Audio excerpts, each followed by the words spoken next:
이에 시몬 베드로가 칼을 가졌는데 그것을 빼어 대제사장의 종을 쳐서 오른편 귀를 베어버리니 그 종의 이름은 말고라.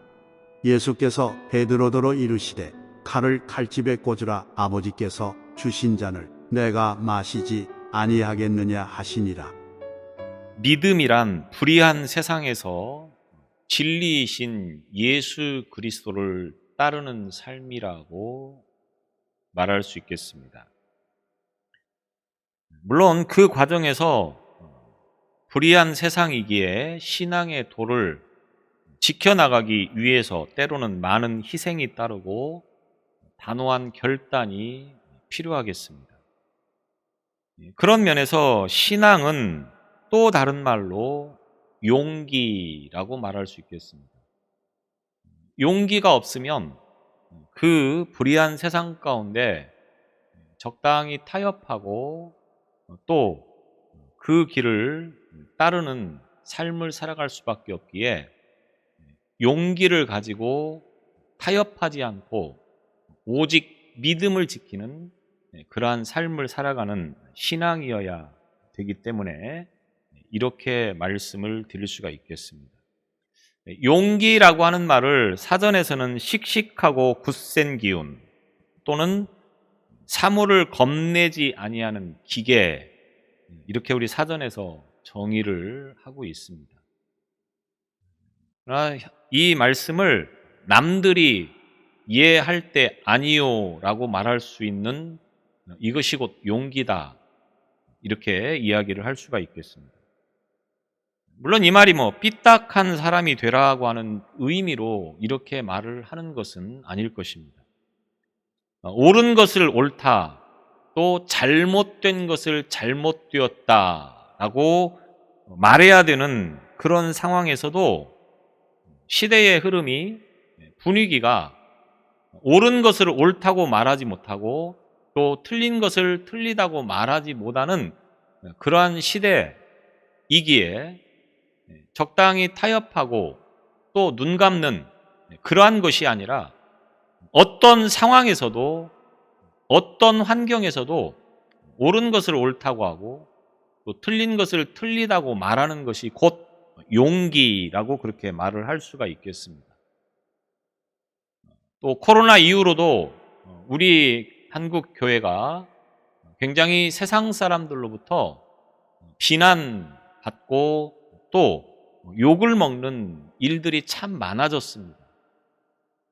물론 거기에는 우리들이 잘못해서 그런 일들도 있겠지만 크게 잘못한 것이 없음에도 불구하고 불의한 세상은 진리를 따르고자 하는 많은 사람들을 비난하고 욕하는 것이 어느 시대에나 있어 왔기 때문에 만약 그런 이유에서라고 하면 세상 사람들이 비난하고 욕을 한다고 할지라도 진리이신 예수 그리스도를 따르고 또 그 복음을 전파할 수 있는 그것이 곧 용기라고 그렇게 말씀을 드릴 수가 있다고 하는 것입니다. 성경에 보면 많은 인물들이 용기 있는 삶을 살았습니다. 그 가운데도 대표적으로 우리가 다니엘과 그 3명의 친구들의 이야기를 잘 알고 있습니다. 상황이나 환경에 굴복하지 않고 죽어도 좋다고 하는 그 믿음을 지키면서 신앙을 지켰던 그 신앙의 용기가 바로 우리에게 교훈을 주고 있는 것입니다. 신명기 13장 1절 이하로 말씀을 보게 되어지면 크고 놀라운 기적과 기사를 행하는 사람이라도 하나님 외에 다른 신을 섬기고자 한다면 그 말을 청종하지 말라, 이렇게 말씀하고 있습니다. 또 6절 이하에 보면 형제나 자매나 아내나 생명을 함께하는 친구라도 다른 신을 섬기자고 한다면 그와 절교하라, 이렇게 말하고 있습니다. 하나님 외에 다른 신을 섬기자고 말을 하면 그 사람이 어떤 사람이어도 관계를 맺지 말라고 하는 겁니다. 아무리 놀라운 큰 기적을 일으켜도 하나님이 아닌 다른 신을 섬기자고 하면 그 사람하고는 상종하지 말라. 그 사람 말에는 귀도 기울이지 말라. 또 가족 중에서라도 다른 신을 섬기자고 하면 그 사람과 절교하라. 이렇게 성경은 단호하게 말씀을 하고 있는 것입니다. 오늘날 시대 정신으로 보면 다양성을 인정하지 않는 너무 폐쇄적인 사고가 아니냐, 개인의 종교적인 취향을 인정하지 않은 너무 독단적인 그런 형태가 아니냐, 이렇게 생각을 할 수가 있겠습니다. 그런데 하나님은 그럼에도 불구하고 이렇게 단호하게 우리에게 말씀을 하고 있습니다. 왜 그렇습니까? 그것은 하나님께서 우리를 사랑하시기 때문이라고 하는 겁니다. 개인적인 성향에 따라서 자유롭게 선택하고 사는 것이 자유롭고 행복하다고 생각할 수 있습니다. 물론 그런 부분도 있겠죠. 그런데 그것이 만약에 잘못된 것이라고 하면 어떻게 됩니까? 마땅히 잘못된 것이라고 말을 할 수 있어야 되는 겁니다.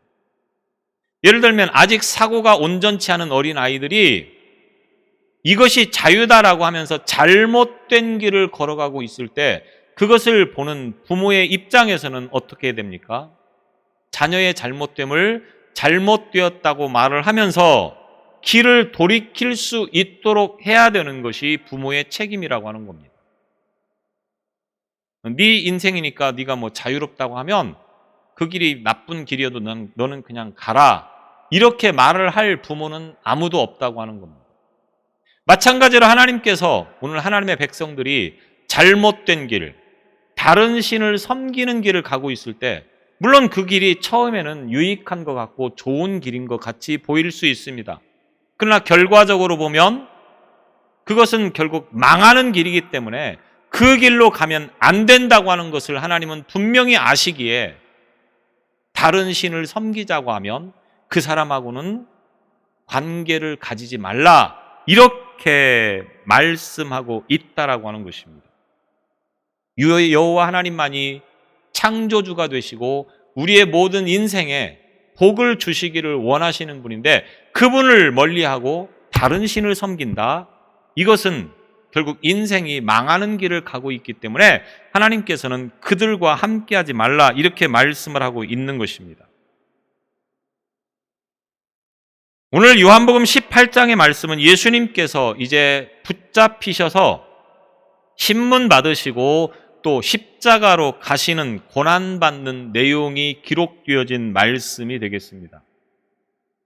사복음서 마태, 마가, 누가, 요한, 이 복음서들은 이 예수님의 십자가 사건을 매우 집중적으로 상당히 많은 분량을 할애하면서 말씀하고 있습니다. 그래서 마지막 예수님께서 예루살렘에 입성하시는 그 종려주일에서부터 십자가에서 죽으시고 부활하시는 그 과정까지가 어쩌면 복음서의 절반을 차지하고 있다라고 이야기를 할 수가 있겠습니다. 불과 일주일여 짧은 시간의 그 시간들을 왜 성경에서는 이렇게 많은 분량을 할애하면서 공통적으로 말씀을 하고 있겠습니까? 이 부분이 가장 중요하기 때문에 그렇습니다. 예수님께서 이 세상에 오신 이유는 우리가 죄로 인하여서 죽을 수밖에 없는데 예수님이 대신 십자가를 지시고 그 죄를 다 용서해 주시기 위해서 세상에 오셨습니다. 그리고 이 마지막 한 주간이 바로 그 일을 완성시키는 그런 때이기 때문에 집중적으로 이 기사에 대해서 말씀하고 있다고 하는 겁니다.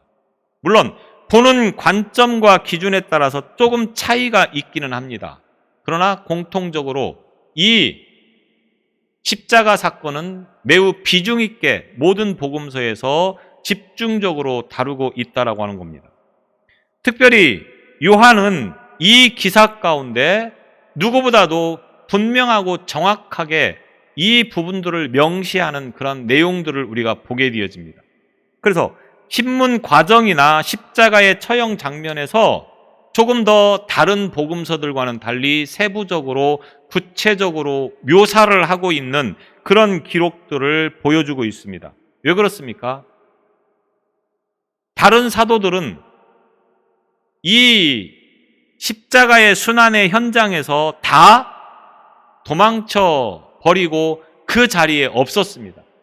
그런데 요한만 이 예수님의 십자가의 현장을 지키고 있었다라고 하는 겁니다. 그래서 십자가 위에서 요한에게 내 어머니를 부탁한다고 하는 그 말씀을 우리가 볼 수 있습니다. 요한만 그 십자가 현장에 있었기 때문에 다른 제자들과는 달리 이거를 구체적으로 표현을 할 수 있었다라고 하는 겁니다. 그래서 이 18장 1절 이하로 예수님의 체포 장면을 보게 되어지는데 이 장면에서도 요한은 무엇을 집중적으로 강조하고 있습니까? 예수님께서 자발적으로 잡혀가시고 있다고 하는 것을 말씀하고 있습니다. 강조하고 있습니다.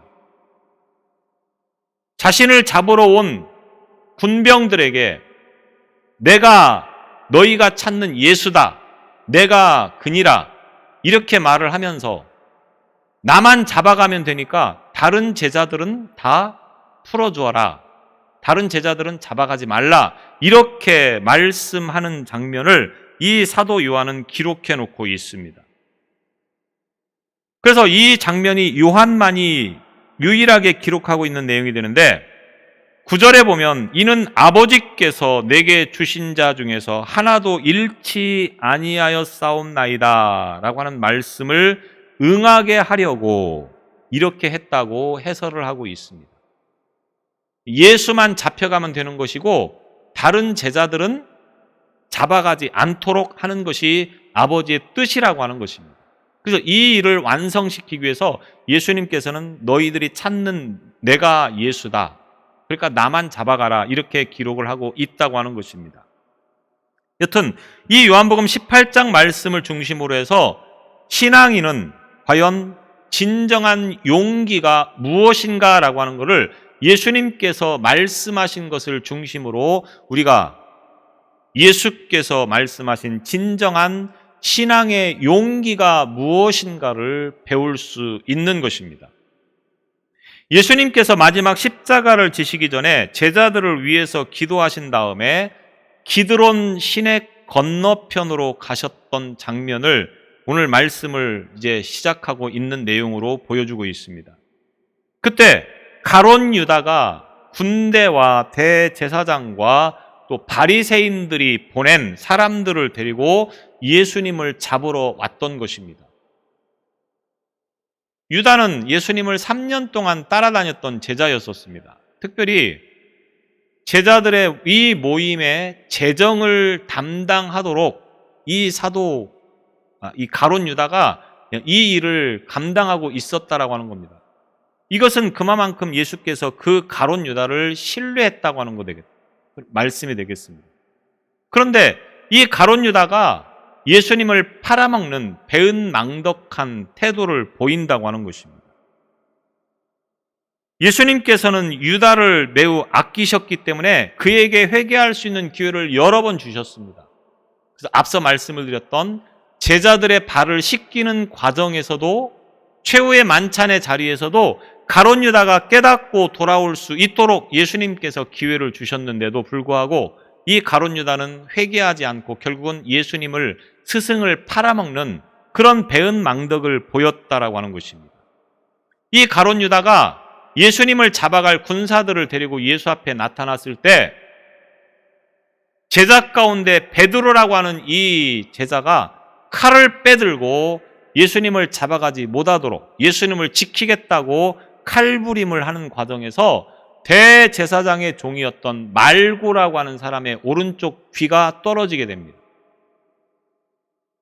스승을 팔아먹었던 가롯 유다의 뻔뻔함이나 음흉함에 비하면 스승을 지켜주겠다고 하는 이 베드로의 행동은 얼마나 용기 있는 행동입니까?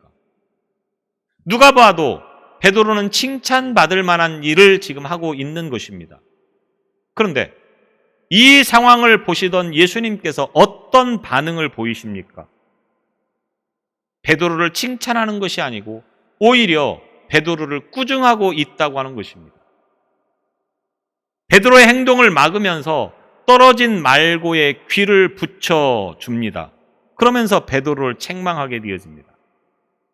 왜 그렇습니까? 칼을 들고 스승을 지키겠다고 하는 이 베드로의 폭력적 행위가 진정한 용기가 아니라고 하는 것입니다. 진정한 용기는 무엇이겠습니까? 사람들이 볼 때는 스승인 예수를 지켜주는 것이 진정한 용기가 되겠지만 하나님께서 계획하시고 하나님께서 일하심에 있어서는 사람의 방법이 아니라고 하는 것입니다. 그래서 베드로의 이 폭력이라고 하는 것을 다른 말로 하면 오늘 우리가 가지고 있는 힘과 능력과 방법을 가지고 일하려고 하면 그것이 곧 오늘 베드로가 폭력을 휘두른 것과 같은 것이 되어져 버린다고 하는 것입니다. 무슨 말이냐? 하나님의 일을 할 때에 내 생각과 내 방법과 내 능력을 가지고 일하지 말라고 하는 것입니다. 하나님이 무엇을 원하시는가? 하나님이 무엇을 뜻하시는가를 알고 그대로 하는 것이 용기인 것이지 인간적인 방법으로 칼을 휘둘러서 선생님을, 스승님을 지켜주는 것이 용기가 아니라고 하는 것입니다. 진정한 용기는 뭡니까? 하나님의 마음을 바로 아는 것입니다.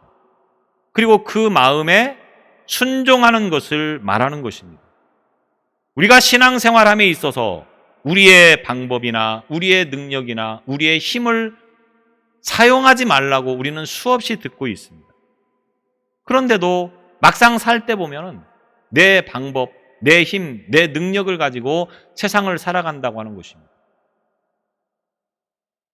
진정한 용기는 그것이 곧 용기가 아니라고 하는 것을 기억하시기를 바랍니다. 베드로의 방식에는 자신의 의가 들어가 있습니다. 자신의 방법으로 선생님을 지켜주는 것이 곧 용기다. 이것이 곧 의로움이다. 이렇게 생각을 했다고 하는 것입니다. 로마서 12장 21절에 보면 악에게 지지 말고 선으로 악을 이기라. 이것이 성경에서 가르쳐주고 있는 용기입니다. 악은 악으로 이길 수 없다고 하는 겁니다. 내가 저 사람에게 원통한 일을 당했으니까 나도 복수를 해서 너에게 그만큼 돌려주겠다. 이것은 이기는 것이 아니라고 하는 것입니다. 이런 식으로는 절대로 세상을 이길 수 없다고 하는 것입니다.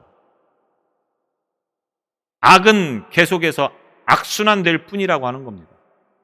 내가 복수하면 상대방은 또 나를 향하여서 복수할 것이고 그것을 보고 있던 내 아들은 또 상대방을 향해서 복수를 할 것이고 계속해서 복수의 복수가 꼬리를 무는 그런 일밖에 일어나지 않는다고 하는 것입니다.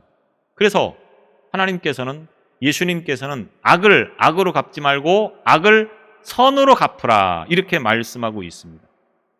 칼을 빼든 베드로를 향해서 예수님께서 말씀하십니다. 아버지께서 주신 잔을 내가 마시지 아니하겠느냐. 오늘 11절에 보면 이렇게 말씀합니다. 아버지께서 주신 잔을 내가 마시지 아니하겠느냐. 무슨 말입니까? 이 일은 아버지의 뜻이라고 하는 겁니다. 이 일은 뭡니까? 내가 군인들에게 잡혀가서 십자가에서 죽는 것을 말하는 것입니다. 내가 저들에게 잡혀서 십자가에 죽는 것이 아버지의 뜻이다. 그래서 나는 이 일을 해야 된다.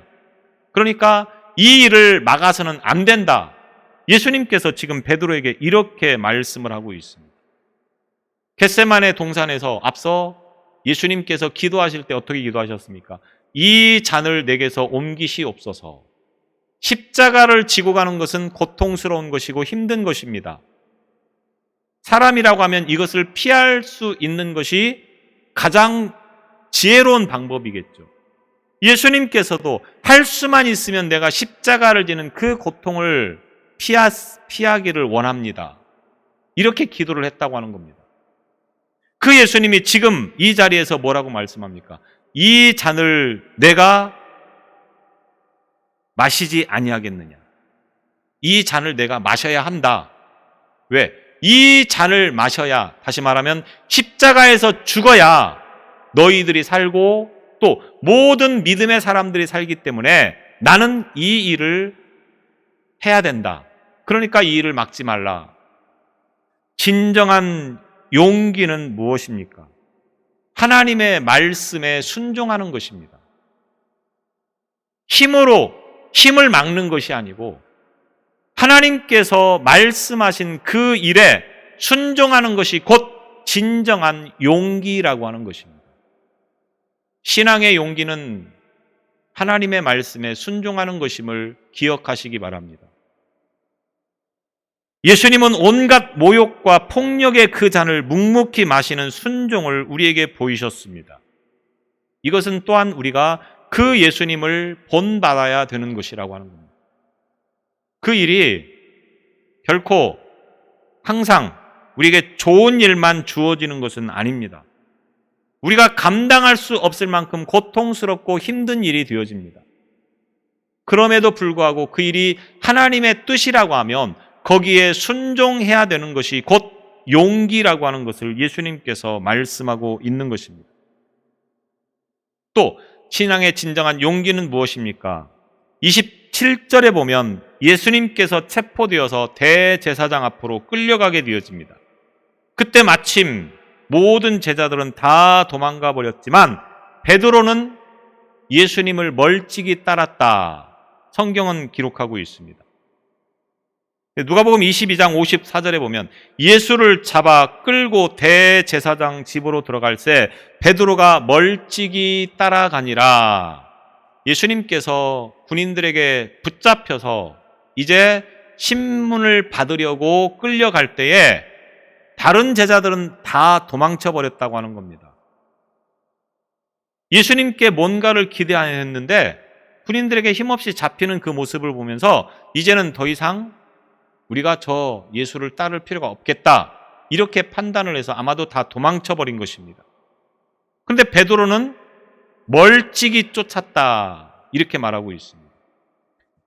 베드로의 속마음을 성경은 기록하고 있지 않습니다. 그런데 전후 상황을 따져보면 멀찍이서나마 따라간 이유는 혹시라도 예수님께서 삼손이 힘이 빠져서 블레셋 사람들에게 결박되어서 기둥에 매여 있다가 마지막 기도하면서 기둥을 무너뜨렸습니다. 그 사실을 잘 알고 있었겠죠. 베드로도 예수님이 지금은 결박되어서 쭉 끌려가지만 혹시라도 마지막 초인적인 힘을 발휘해서 그 결박을 풀어버리고 다시 자기들이 기대했던 것처럼 세상을 뒤엎어버릴 능력을 발휘할 수도 있겠다라고 하는 기대감이 베드로의 마음 한편에 있었다고 볼 수가 있겠습니다. 그렇다고 너무 바짝 붙어가기에는 혹시 그렇게 하지 않고 예수님이 정말로 십자가에서 죽으면 자기도 분명히 피해를 볼 것 같은 그런 불안한 마음을 가지고 있었다고 하는 것입니다. 그래서 멀찍이 거리를 두고 쫓아가는 듯 쫓아가지 않는 듯 그런 태도를 지금 보이고 있다고 하는 것입니다.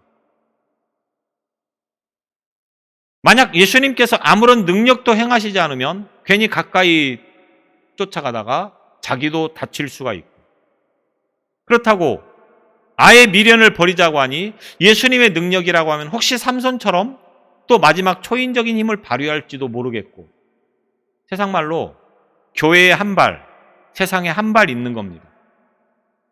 신앙생활을 포기하자니 그렇고, 그렇다고 신앙생활만 하자니 그렇고 애매하다고 하는 겁니다. 그래서 한 발 한 발 걸치고 있다가 유리한 쪽으로 마지막에는 선택을 하겠다. 어떤 이런 마음이 지금 베드로에게 있어서 멀찍이 어느 정도 거리를 두고 쫓아가고 있었다라고 하는 것입니다. 용기 있는 신앙은 멀찍이 쫓아가는 게 아닙니다. 바짝 따라갑니다. 바짝 따라가다가 내가 고난 당할 수도 있습니다. 아니, 죽을 수도 있습니다. 그래도 죽음을 두려워하지 않고 예수님께 바짝 붙어서 쫓아가는 것이 용기 있는 신앙이라고 하는 것입니다. 예수님을 따른다고 해서 무조건 우리가 기대하는 것처럼 축복만 주어지는 것이 아닙니다. 우리가 경험해 보아서 알 수 있듯이 예수를 믿으니까 늘 좋은 일만 있습니까? 사실은 늘 좋은 일보다는 안 좋은 일이 훨씬 더 많았을 겁니다. 그런데 우리가 왜 예수를 믿습니까? 그런 과정들이 우리의 삶의 전부가 아니기 때문에 그렇습니다. 어떤 한 상황이 우리의 신앙의 모든 것이 아니기 때문에 전체적으로 결과적으로 보면 그 모든 것 속에서 우리가 참 승리를 할 수 있도록 지켜주실 것을 믿고 예수님을 따르는 것이라고 하는 것입니다. 멀찍이 쫓아가는 베드로의 마음 속에 한 가닥 기대감을 가지고 쫓아갔는데 어느 여종이 베드로를 가리키면서 저 사람도 예수와 함께 있었던 사람이라고 지적을 하니까 베드로가 뭐라고 말합니까? 나는 모른다. 그 예수를 부인하고 저주까지 해버리는 태도를 보이는 것을 볼 수 있습니다. 그때 마침 닭이 3번 울었고 베드로는 그 순간 예수님께서 닭이 울기 전에 네가 3번 나를 부인할 것이다라고 하는 이 말씀이 생각나서 통곡을 했다고 성경은 기록하고 있습니다. 용기 있는 신앙은 무엇입니까? 위기를 만날 때 그것을 모면하려고 하는 태도를 보이는 것이 아니고 어떤 위기가 닥쳐온다 할지라도 예수님을 따르는 것이 곧 용기 있는 신앙이라고 하는 것을 우리는 이 말씀을 통해서 배우게 되어집니다. 진정한 신앙의 용기는 언제 나옵니까? 어려운 순간에 그 진가가 드러나게 되어집니다. 예수를 믿는 것 때문에 엄청난 피해를 보고 엄청나게 고난을 당한다 할지라도 포기하지 않고 예수님을 믿고 따라가는 것, 그것이 곧 용기 있는 신앙이라고 하는 것을 우리가 배울 수 있어야 된다고 하는 것입니다. 이 시대에 필요한 진정한 용기는 무엇입니까? 이 시대에 진정한 용기 있는 신앙은 어떤 신앙입니까? 세상적인 힘과 방법과 능력을 동원해서 일을 처리하는 것이 아닙니다. 하나님의 말씀과 하나님의 뜻을 알고 그 말씀에 순종하는 것, 이것이 바로 진정한 용기라고 하는 것입니다. 때로는 환경과 상황 앞에서 타협하고 굴복하는 것이 아니고 죽으면 죽으리라고 하는 이 다니엘과 같은 신앙, 이것이 곧 용기 있는 신앙이라고 하는 것입니다. 저와 여러분이 이런 신앙을 가지시기를 바랍니다. 기도하시겠습니다. 우리의 생각과 방법과 힘을 앞세워서 상황을 뛰어넘으려고 하는 어리석음을 범치 않게 하시고 오직 하나님의 말씀에 순종하는 것이 진정한 용기 있는 신앙이라고 하는 것을 기억하게 하여 주옵소서. 어떠한 상황 가운데서도 주님만을 따르는 것이 참된 신앙의 용기인 것을 기억하게 하여 주셔서 우리로 하여금 이 마지막 때에 이 신앙으로, 이 용기 있는 신앙으로 승리할 수 있도록 인도하여 주옵소서. 예수님 이름으로 기도드립니다. 아멘.